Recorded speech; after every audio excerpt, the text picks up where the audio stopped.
तौर पर वो उनका फैसला है, वो जाने। फ्रेंडली लड़ना चाह रहे थे, इच्छा थी फ्रेंडली लड़ने की, लड़ लिए। हम दोनों सीटें चुनाव जो है बहुत ही कंफर्टेबली चुनाव हम जीतेंगे।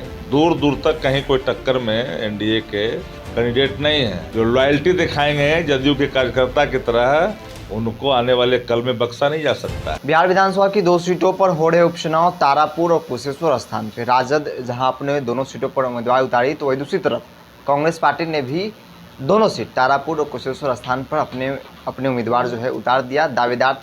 दावेदारी की जा रही थी कांग्रेस पार्टी की तरफ से कि कुशेश्वर स्थान हमें दी जाए, नहीं हुआ ऐसा। दोनों दल जो है उम्मीदवार उतार दिए। एक बड़ा सवाल था महागठबंधन में कि और जो बाकी दल है, वाम दल है, उनका समर्थन किसे मिलेगा। तो बीते दिन तमाम जो बड़े नेता हैं, जो संवैधानिक पदों पे हैं, उन्होंने नोटिफिकेशन जारी कर यह बता दिया कि वाम दलों का समर्थन जो है राजद को मिलेगा दोनों सीटों पर। इस वक्त मेरे साथ शक्ति सिंह यादव है, राजद के प्रवक्ता।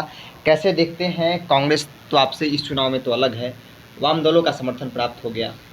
जो महागठबंधन के नेता आदरणीय तेजस्वी प्रसाद यादव जी हैं, उसकी झलक आपको समझ में आ गई होगी तभी जब सीपीआई, सीपीएम और सीपीआई-एमएल जो हमारे घटक दल हैं महागठबंधन के, इन लोगों ने दोनों जगहों पे, तारापुर में भी और कुशेश्वर स्थान में भी समर्थन का ऐलान कर दिया।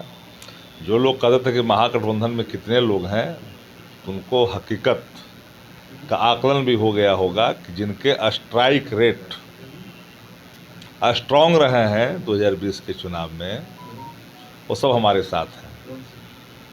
और रहा सवाल कांग्रेस पार्टी का, तो उनका अपना फैसला है। उनका फैसला दोनों जगह का लड़ने का है, दोनों जगह चुनाव मैदान में वो उतरे हैं, तो निश्चित तौर पर वो उनका फैसला है, वो जाने। फ्रेंडली लड़ना चाह रहे थे, इच्छा थी फ्रेंडली लड़ने की, लड़ लिए। लेकिन उपचुनाव में तो गठबंधन नहीं रहा, इस बात को तो राजनीति कैसे गठबंधन नहीं है? कांग्रेस से गठबंधन उपचुनाव के लिए नहीं है। वो भी लड़ना चाहते थे, लड़ लिए। हम भी लड़ना चाहते थे, हम लड़ रहे हैं। पर इतनी बात तो सत्य है ना, महागठबंधन के नेता आदरणीय तेजस्वी जी के नेतृत्व में हम दोनों सीटें चुनाव जो है बहुत ही कंफर्टेबली चुनाव हम जीतेंगे।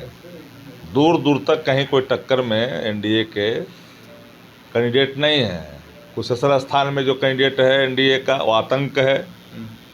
थप्पड़ मारना, गाड़ी चढ़ाना, सड़कों पर जलील करना, कई तरह के अव्यवहारिक चरित्र का आचरण करना आवाम के साथ, पुरुष हो या महिला के साथ, वो सब ये सब किस्से आम हैं कुशेश्वर स्थान में जो महागठबंधन के कैंडिडेट हैं। जो महागठबंधन के कैंडिडेट आपको तारापुर में है, वो किसी राजनेता, अभी जो बिहार सरकार में मंत्री हैं, उनके पिताजी का कभी कोई पॉलिटिकल किलर के रूप में इस्तेमाल होते थे वो। अब वो कैंडिडेट है। अब समझ सकते हैं कि आवाम पर क्या उसका असर होगा कैंडिडेट के संदर्भ में।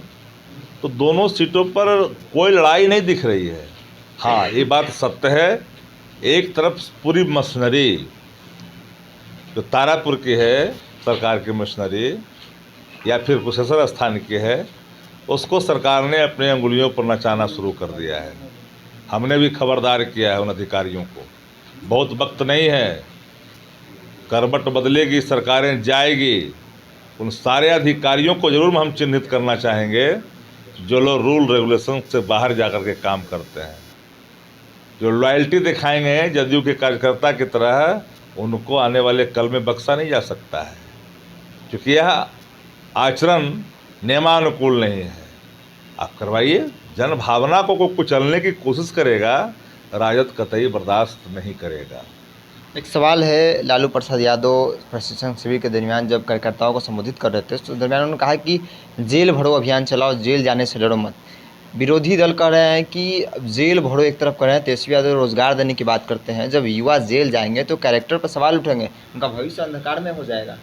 सवाल ये उठता है कि जदयू वाले लोगों ने, जिनको लोकतंत्र में आस्था नहीं है, डॉक्टर राम मनोहर लोहिया जो पुरखे हैं समाजवाद के, उन्होंने कहा सदन के अंदर में कि जब सड़कें सुनी हो जाएगी तो संसद आवारा हो जाएगा।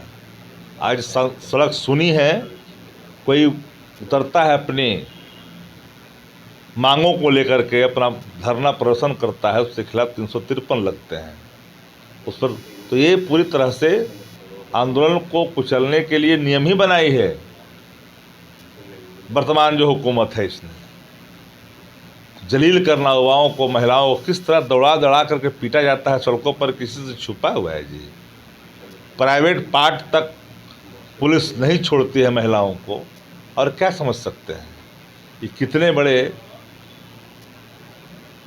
बहसीपन का शिकार होता है अपनी मांगों को लेकर सड़क उतरने वाले लोग।